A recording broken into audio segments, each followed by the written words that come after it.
Find it. Ready to go? Yeah. Okay. The Torah tells us, the Gemara tells us, that the Torah does not tell us the reasons behind mitzvahs. Why? Because then you wouldn't do it. Okay, but better. That's the idea. The higher rewarding ones. Hashem wants us to do mitzvahs because He said so, not because we made the mitzvah. Very good. You only do the higher reward. So Gemara in Sanhedrin tells us because He did tell us a few times and it didn't work out. This week's Parsha, Hashem tells us that a king cannot have too many horses, can't have too many wives. What did it say? And he can't have too much money. Now what happens? He can't have too many horses. Why? Because in Egypt was where they had most of the horses. And you're not allowed to go back to Egypt. Okay? We were there enough time. we were in Egypt enough time. We did our time there. We don't have to go back. And what happened? Shlomo Melech said, it's okay. For me, it doesn't apply. I can have horses and I won't go back to Egypt. What happened? He had a lot of horses and he went back to Egypt. So we're talking about Shlomo Melech. We're not talking about the Stam guy. We're talking about Shlomo Melech, Chacham and Kol Adam. Getting back to the Chavetz Chaim is what?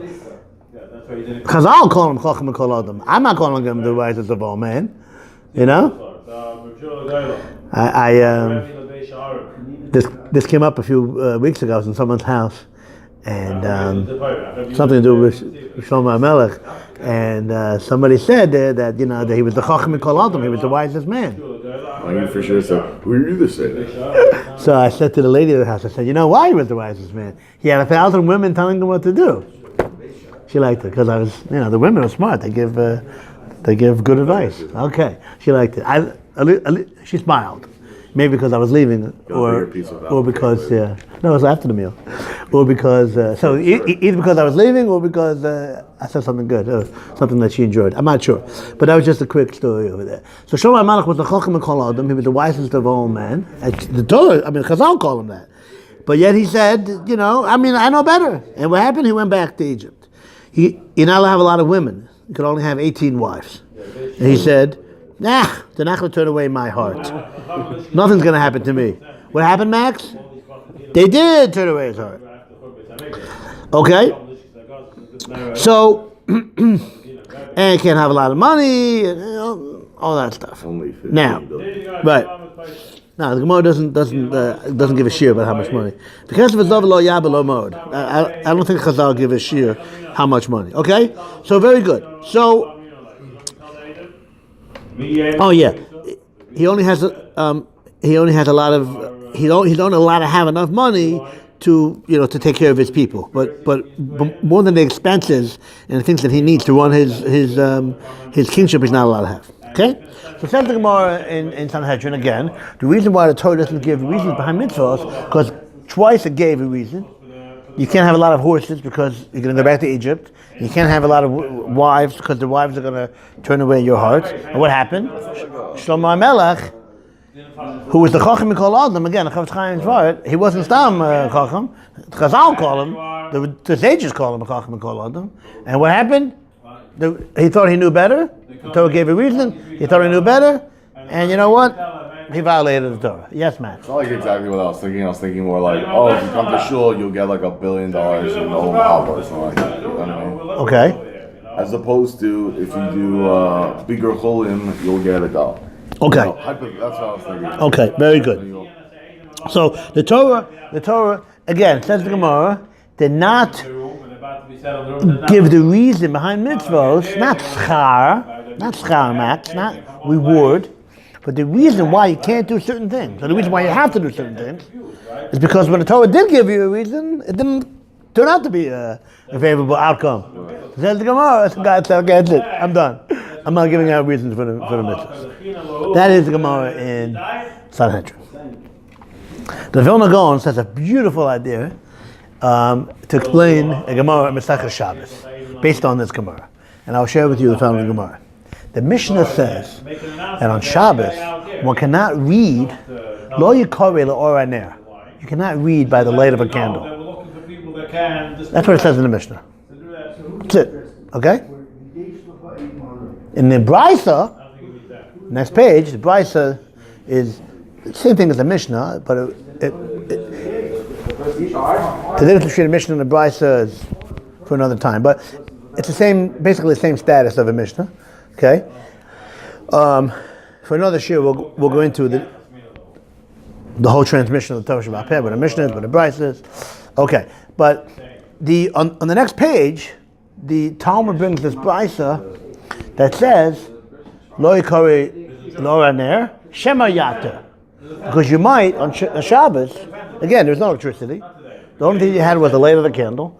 You have a Shver Rambam, you have a Rambam which you can't really understand, so you might go ahead and you might twist the lamp, and then you're going to transgress a prohibition of Shabbat, of Ma'avir, of making a fire, because, what? That's some tzaddik we have here. The tzaddik that's learning. The tzaddik wants to understand Right. so much. Very good. Right. So he might be over an Isser, a prohibition of Ma'avir, of making a fire, when he turns the lamp, right? The lamp, the wick, the light, and he'll. Okay. So says the Gemara. Rabbi Shmuel said, "Nah, it's okay. I'm not going to have that problem. I'm going to learn, and nothing's going to happen to me." So there's two versions about what happened. Some say he almost did, and then he said, "Oh, how great are the words of the rabbis that said, Lo yikori lo aner, a person shouldn't read by the candlelight." There's another there's another interpretation that he taka did. He was so into the learning that he forgot it was Shabbos, and he actually did twist the lamp, and he transgressed the prohibition of making a fire on Shabbos. No joke, you can't ride a horse. Why on Shabbos? Because No, that's the rabbi's reason. I don't think it's the Torah reason. But yeah. So we'll go into that in a second. Now, I'm in the middle of this Vilna Gaon, because you might pull off the pull a branch. Who the heck Okay. brings out the towels nowadays? So we'll go into that another time. Well, okay. It's not only the towels. It's also because you might build a raft. The other surim involved with that. That's for another time. In my swimming pool. Yeah, you might build a raft. That's what the Gemara says. We'll go into that another time. There are lots of other problems with swimming on Shabbos and Yom Tov. Hot water. We'll go into that another time. Now getting back. Now, so the other girsa is, Max, Rabbi Shmuel actually did turn the lamp, and he transgressed. And then he said, "Oh, how great are the words of the Mishnah that said, Lo yikori lo aner." So that's a simple shot. Some people are going, no. That's not what's going on. When Rabbi Shmuel said, "How great are the rabbis that said, Lo yikori lo aner," you know what he meant? He meant in the Mishnah. In the Mishnah, it said, Lo yikori lo aner. That's it, period. It didn't give a reason. The Brisa said, Lo yikori lo aner, shema yata. You can't read by the light of a fire because you might turn the fire, you might twist the fire. Rabbi Shmuel saw the words of the Brisa, and he said, "Oh, if that's the reason why, that doesn't apply to me. I'm not going to turn the fire." And you know what happened? Either he did or he almost did. But something from the going, a beautiful shot. I can't believe you guys aren't jumping out of your seat. That's what Rabbi Shmuel meant. How great are the words of the rabbis in the Mishnah?